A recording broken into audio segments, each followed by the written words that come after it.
Hi guys, get ready with me kasi nga for today's video, magito kita sa bulod na mo. So, pag nagagya ako, may nakita akong lubi-lubi. Ayo, labi baga kaubos. May matinaan ginapaguli, apitan ko kan. So, pag nagagya ako, nakita ko surabit na mo, ato yung gusto man magiba sa bulod. So, wana, di pa man gata nga bangaan, pero dyan na akong inangak, uno kan labi mo kapoon. Pero syempre, kaya po natang dali-dalian ang pagagita, ayo na suranan. Pagpasensya nyo na sa nang taga-video ko, medyo pasmado ang kamot. Kikigigan ko kinta sa taga-video ko. Ilintian tanakit ako sa puno yog.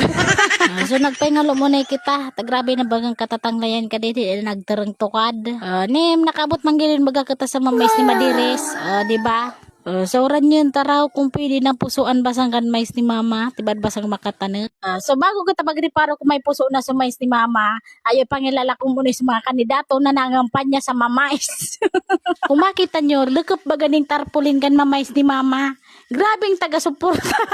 Saka bagata hanggang sudong na sana kita sa mga puso ng mais. Berda, pwede ko ta sa balyo. Tiba dito basang makapuso, basang tamay. Wow! Picture ko pa kamo. Para maraman nyo, especially sa mga paraikit. Labi kay was kan ikitan nyo.